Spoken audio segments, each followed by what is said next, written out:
Our next talk is Pavel Galashin from UCLA. He's going to tell us about Positroid Catalan numbers. All right, thanks a lot for the invitation and for coming to the talk.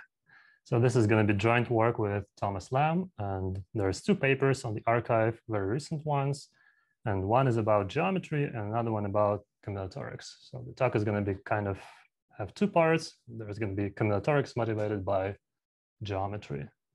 So I'll start with the geometry part, and you can skip it if you want. It's not going to matter in the end.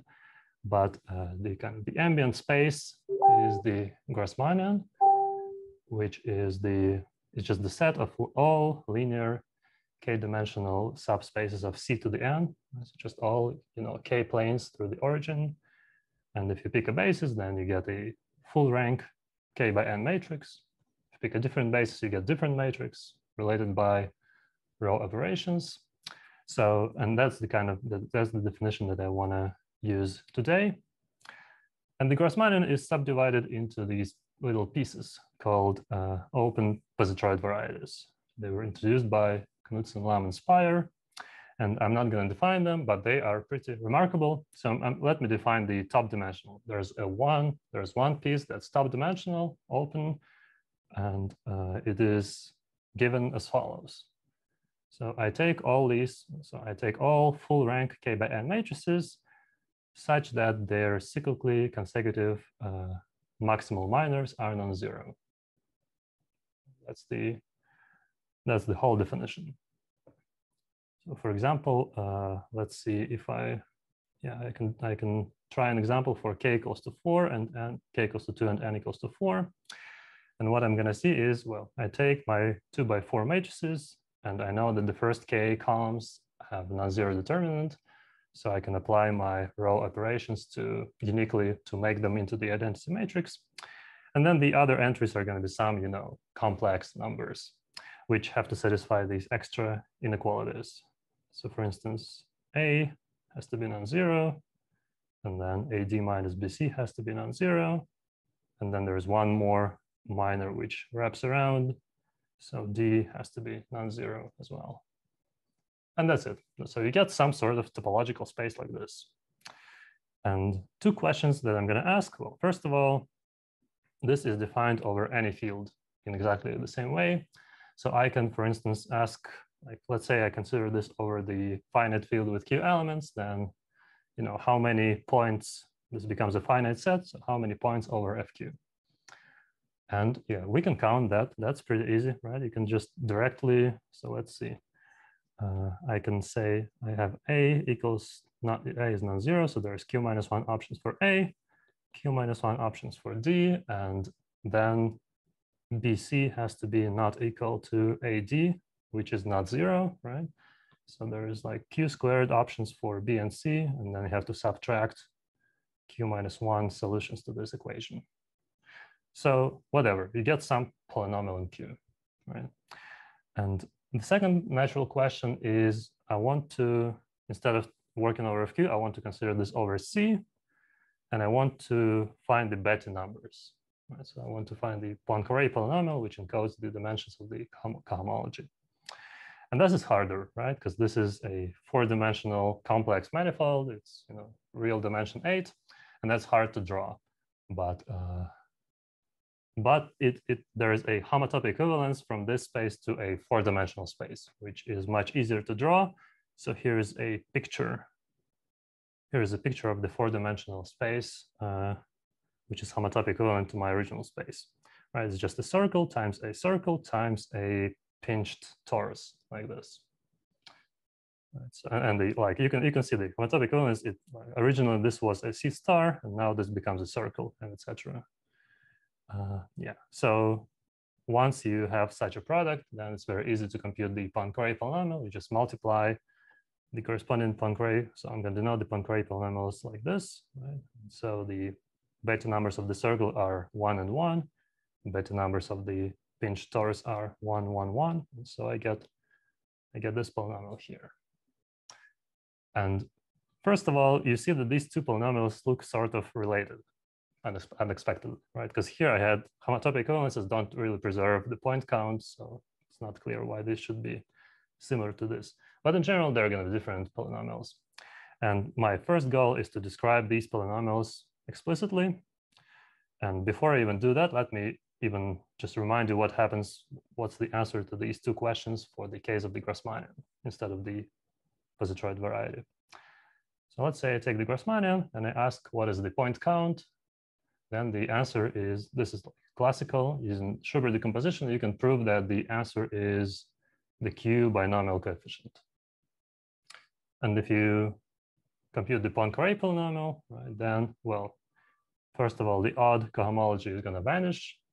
And then the even cohomology is going to give me the same answer, right? So just a reminder, the Q binomial coefficient, it has two different definitions. Like one is you take all Young diagrams that fit inside a k by n minus k rectangle, and you count them according to the number of boxes. And another definition is you take just the Q analog of the usual binomial coefficient formula. And these two answers, yeah, these two definitions give you the same Q polynomial.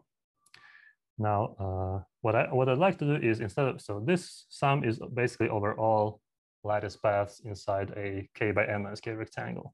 But instead, I want to take all lattice paths that kind of lie above the main diagonal. So for that, I need, that is counted by the rational Catalan numbers. To be precise, you fix two integers a and b, which are coprime, and then you just define, so that it turns out that the binomial coefficient a plus b choose a is going to be divisible by a plus b, and the result is called the rational Catalan number. So first of all, this includes the usual, classical Catalan numbers when you set b equal to a plus 1. And second of all, just like the usual Catalan numbers, these rational Catalan numbers, they count dig paths inside an a by b rectangle.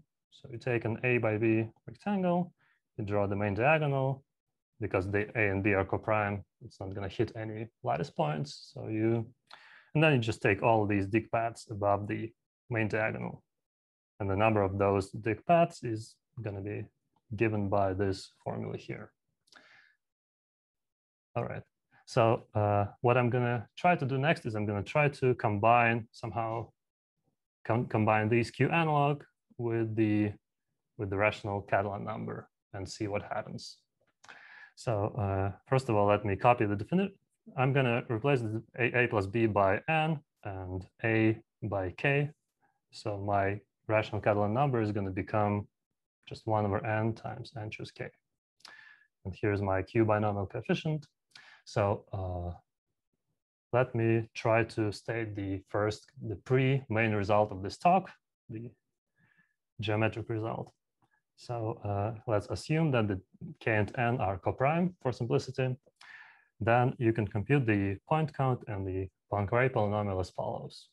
First of all, the point count is, there is going to be some kind of a factor in front times, the interesting part is the Q analog of the rational Catalan number, which just by definition, you take this formula here and you replace all numbers by their Q analogs. And that's it. So you get the point count. Now, if you want to compute the Poincare polynomial, then here's the answer.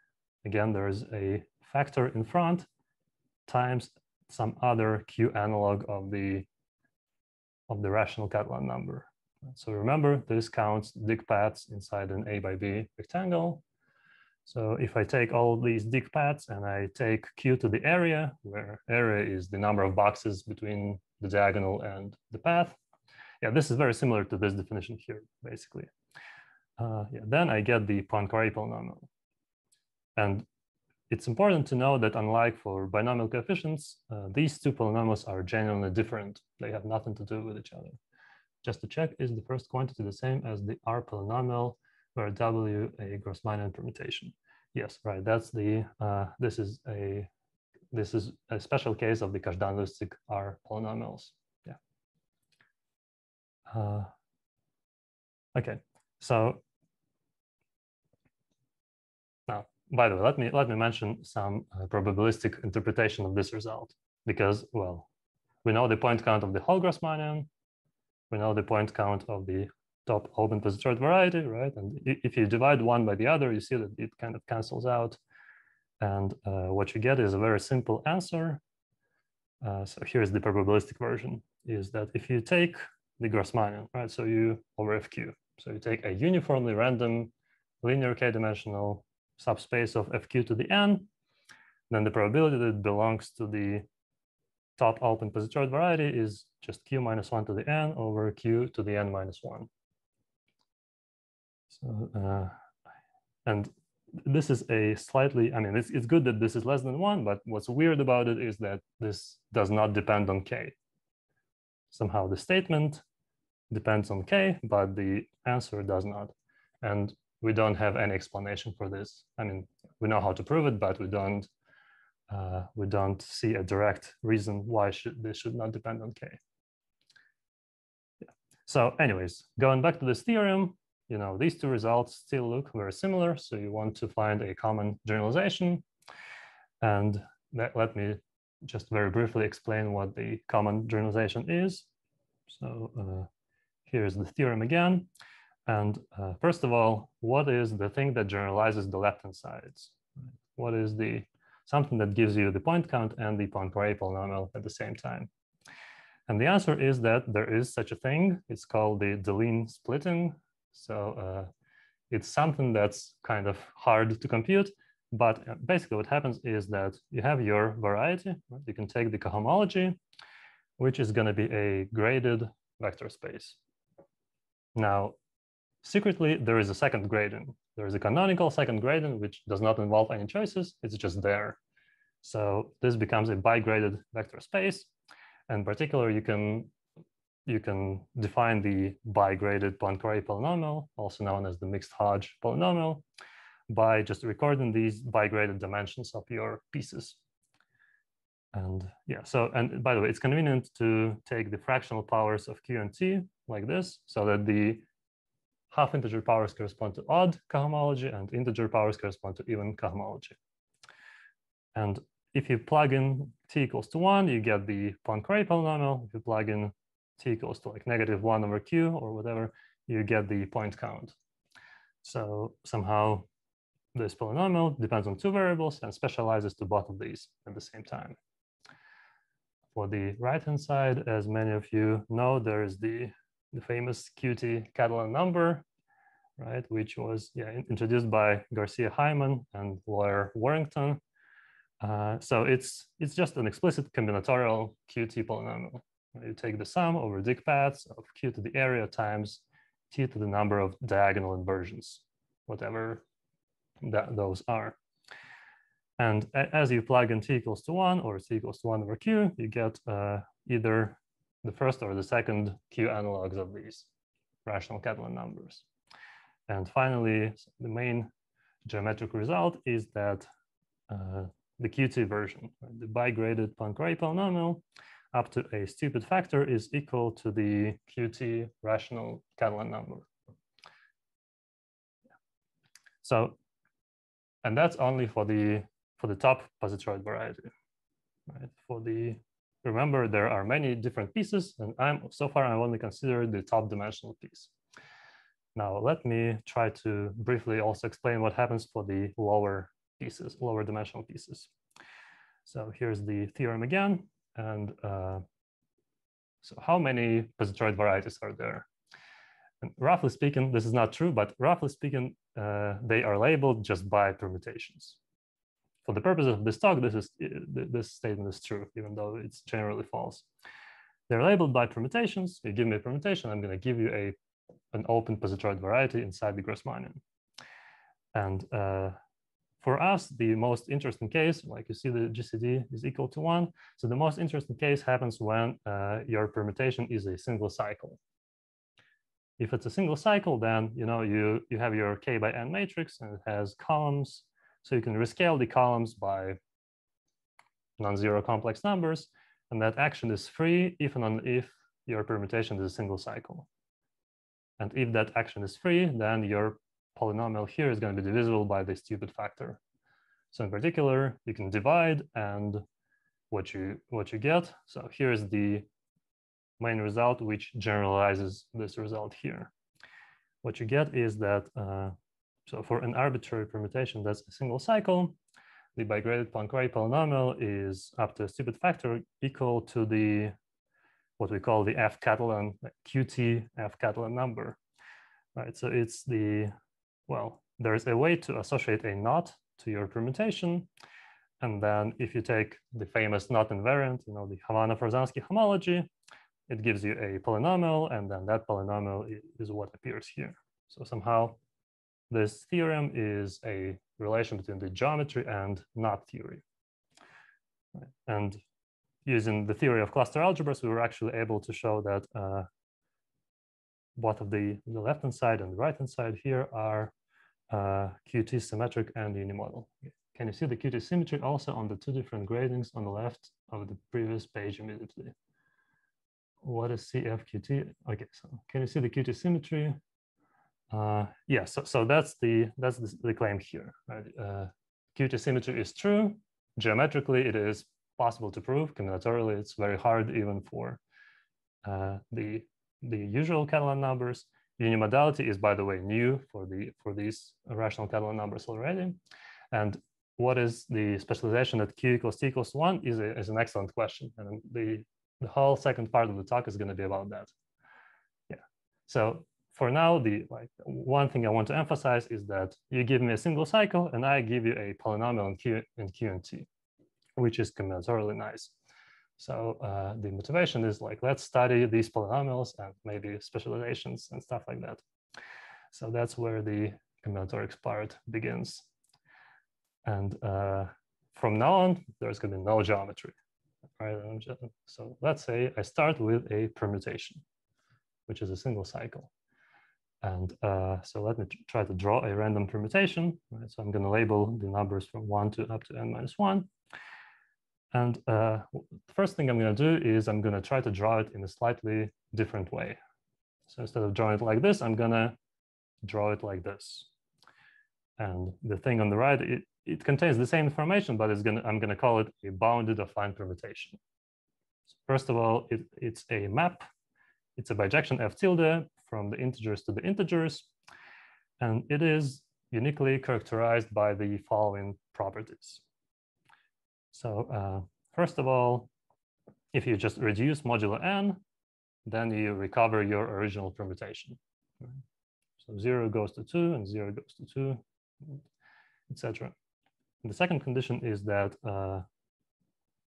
this affine permutation has to be n periodic. So if 0 goes to 2, then 0 plus n goes to 2 plus n, and 0 plus 2n goes to 2 plus 2n, and etc. And finally, the last condition is that it has to be bounded. So that means that whenever, yeah, so let's see, 0 goes to 2 on the left, 0 goes to 2 on the right. 1 goes to 0 on the left, 0 is less than 1, so that is not allowed on the right. So on the right, 1 goes to 0 plus n, and etc. Right, okay, thanks, Alan. Yeah, these pictures are ladder diagrams. Yeah, these are juggling patterns or whatever. So these bounded affine permutations were introduced by Knudsen, Lam, and Spire as well. Okay, so so just the bottom line is that this is just a different way to draw a permutation. But what is an immediate advantage is that, let's say here on the left, I have these crossings which correspond to inversions of my permutation. But on the right, I also have these crossings, which have nothing to do with the original inversions. Right? These are called affine inversions. And so here's the definition. An affine inversion is basically a pair, like I less than j, such that f of I is f tilde of I is bigger than f tilde of j. And so here's an inversion. And then, of course, because everything is unperiodic, there's going to be infinitely many such pairs. But if I count them modulo n, which means that I can force, let's say, I to be between 0 and n minus 1, then I'm going to get a finite number. So for example, for this permutation here, the number of affine inversions is 6, because let's see, 1, 2, 3, 4, 5, 6, and then they just continue in an n-periodic way. So that's one kind of piece of data. And by the way, the geometric interpretation of this number of affine inversions is also very nice. It gives you the it gives you the codimension of the corresponding open positroid variety. So the dimension is equal to the dimension of the whole Grassmannian minus the number of affine inversions. Now, let me try to introduce some more notation, which is this formula for length of the tilde gets more complicated for non-bounded affine permutations. Yeah, that is actually true. Yes, but yeah, in my case, everything is very easy to define. All right. So the next piece of notation is well, let's see. First of all, I want to record n of f is just the number of letters used by f. So in this case, there is going to be 7 letters. And k of f, that's actually an interesting number, because remember, each permutation f gives you an open positroid variety. And that is a subset of some Grassmannian k comma n. And n is easy to see, but what is k? Right? K should be determined by the permutation. And the way to define k turns out to be the number of anti-exceedances of your permutation. It's like the number of arrows which point to the left in f. But a better definition, which I actually prefer, is in terms of the thing on the right. So what you do is you draw any vertical line between 2 adjacent integers, and then you look at how many strands intersect your vertical line from left to right. And that number is k. No matter which vertical line you draw, you're going to get, in this case, there's going to be 3 different strands. So k is going to be equal to 3.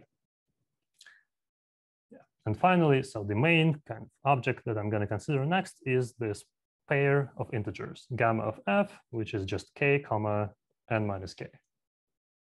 So in this case, gamma is 3 comma 4, because k is 3 and n is 7. All right. So let me now try to, so now I'm going to copy the length and the gamma to the next slide. And then I'm going to try to do something with my bounded affine permutation. So let's say I start with a permutation like this. Now it has 2 inversions. And what I'm going to do to each inversion, I'm going to do something very interesting, right? So I'm going to, let's say I and j forms an affine inversion. So maybe I is 1 and j is 2. So they form a crossing like this. Then what I'm going to do is I'm going to just uncross this crossing, just kind of resolve it. And so I'm going to multiply my permutation by a transposition, basically. And what's going to happen is that because f was a single cycle, if I multiply it by transposition, I'm going to get a product of 2 cycles. One cycle is going to go through I, and another one is going to go through j. So let me denote by fij the cycle which passes through I. Yeah, this is kind of complicated. Let me try to do an example. So let's say I take this crossing here and I resolve it. So I get some picture like this. Right? The interesting cycle for me is the one passing through I. So in this case, 1 goes to 4, 4 goes to 0, 0 goes to 3, 3 goes to 5, 5 goes to 1, and that's it. So my cycle, it's the red cycle, right? It's using 5 letters. So the 2 plus 3 should be 5. And if I draw any vertical line, I'm going to see exactly 2 red strands from left to right. So the first coordinate is 2. Okay. And I'm going to do this for all inversions. So in this case, there's another inversion here between 1 and 3. So if I resolve that inversion, then my cycle is going to go 1, 5, 1, etc. So it uses 2 letters. So 1 plus 1 is 2. And if I draw any vertical line, there's going to be exactly 1 strand from left to right. So my gamma point is 1, 1. And now finally, I'm going to define the inversion multiset of my permutation as just the set of all such pairs. I take all possible inversions and I record these corresponding pairs in the multiset gamma, capital gamma of f. So in this case, I get my gamma of f is going to look like this. Right? So it's going to have 2 points, 1, 1, and 2, 3, which are, I'm going to draw in the plane in some sort of swapping the first and the second coordinates. So yeah, and in this case, what kind of nice thing that happened is that these 2 points are actually different. In general, if there's many inversions of f tilde, then I could have repetitions in this multiset, right? But in this case, I was lucky, and the 2 points turned out to be different. Let me try to capture this in the following definition. So let me say that my permutation is repetition-free if this multiset has no repeated elements. So if all of my inversions give me actual different points inside the rectangle. Okay. And so notice that this whole thing is, again, there is no geometry. I have defined a completely combinatorial, perhaps unnatural looking notion of a repetition-free permutation. So question is, let's say I give you a giant repetition-free permutation. How is gamma of f going to look like? So it's going to be some honest subset of a giant rectangle containing some of the lattice points. So what's it going to look like in general? What's the typical gamma going to look like? And so let me try to show you an example. Right? You can take a computer, and so let's say I take k equals to 4 and n equals to 8, and I go through all n factorial permutations. I choose the ones which are single cycles, compute gammas for each of them, and then choose the ones which are repetition-free. And here are all the possible pictures I see. So I don't see any other subsets of the rectangle, only these 5. And so what's the pattern? Like what separates these 5 pictures from all the other pictures? And to give the answer, let me define, so let's say you give me any set of lattice points of the k by n minus k rectangle, gamma, then I'm gonna denote by gamma hat the union of gamma with the two vertices of my rectangle. And then let me say that I said gamma is convex if gamma hat contains all lattice points inside of its convex hull. So for these examples here, let's see if I can draw the convex hull, right? It's the red shaded area. I always add these 2 extra vertices. Even here, it's just the whole diagonal. And what I see is that indeed, in each case, I get all lattice points inside of that red shaded area. So here's the main combinatorial result, that first of all, if you give me a repetition-free permutation, then this gamma set is always going to be convex and centrally symmetric, just like all these sets here. And this is already, I mean, this is very hard to prove actually. And the proof is completely combinatorial. And the kind of surprising thing is that this weird notion of repetition freeness actually contains convexity inside of it, kind of built in. And the second part is that conversely, if you give me any set that's convex and centrally symmetric, then it comes from I can find a repetition-free permutation f, which gives me that gamma set. And finally, to go back to the Positroid varieties, remember I was trying to study these Qt polynomials here, right, which come from knot theory as well. So the last claim is that if in general these polynomials are hard, but if f is repetition free, at least the q equals to t equals to 1 specialization is easy. Namely, it just gives me the number of Dick paths which stay above the gamma set. So if f is repetition free, right, then you get Dick paths over basically arbitrary convex subset of the rectangle. That's the specialization that you get. And finally, okay, I probably have 1 more minute. No, you can define the potentially convex set without assuming repetition free. Yes, are these sets non-convex? Well, right, if it's not repetition free, then the multiset you get is, even as a set, it's not going to be convex. Yeah, we don't understand the structure of those. Okay, now finally, let me mention a couple of nice conjectures which come out of this approach here. So the conjectures are related to these two papers, GHSR 20 and BHMPS 21. So first of all, in this paper, they define some generalized QT Catalan numbers. Namely, for each partition lambda, there's a QT polynomial, which is defined in terms of Tesla matrices and things like that. And we conjecture that whenever f is repetition-free, this polynomial here coincides with the generalized QT Catalan number. So that's one claim, conjectural claim. And this is good because you can compute things by computer now and check various conjectures and guess the t statistic, etc. So the second conjecture is that in this second paper here, they define a whole symmetric function, which depends on q and t. And one of its sure coefficients is precisely this generalized QT Catalan number. And in general, this symmetric function is not sure positive, but they conjecture that it is sure positive when your diagram lambda avoids a convex shape, which, by the way, in this case, lambda is just the partition which is above the gamma set. So in other words, what these, and they arrived to this by just looking at computational evidence.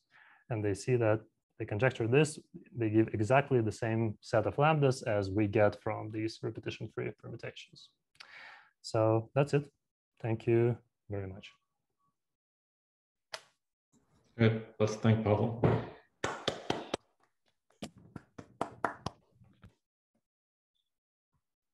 Questions? I have a question. Go ahead. Sure. Should I go ahead? Yeah, please. Yeah, so you have Q and T here, and it's symmetric in QT, but something more is true. It's actually sure positive in QT. There's an action of SL2. Special cases have been shown. Do you know how to attack this with your approach?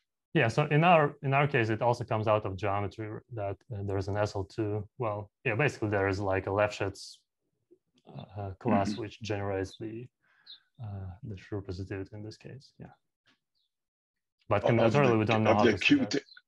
Sure positivity of the QT. Yes, yeah, right. There is a special and there is a form, a two form which comes from cluster algebras called the Gechtman-Weinstein-Shapiro form. And that form turns out to give the correct class in the cohomology to generate that action. Yeah.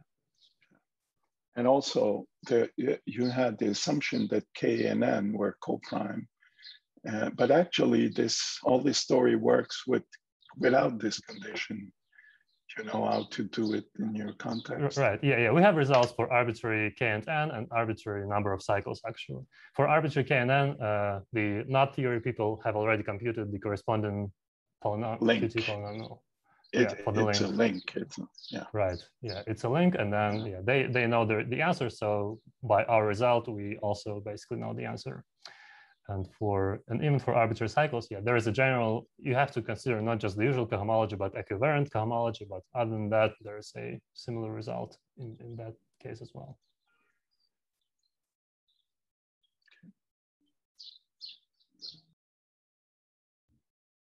Other questions? I have a question. This is just me not knowing much about the Positroid stratification of the Grassmannian, but these repetition-free ones, are these enough to sort of index all the strata that you're looking at, or is this just like results about certain cells or something? Yeah, it's a weird because I mean all of these strata are disjoint, right? And together they form the whole Grassmannian. So if you only take the repetition-free ones, it's going to be some weird Yeah, actually, we haven't even looked at that. Do they form a nice? Yeah, I'm not exactly sure how they look like in the Grassmannian. Oh, like whether they're a connected subspace or something like this. Yeah. Yeah, interesting. Thanks.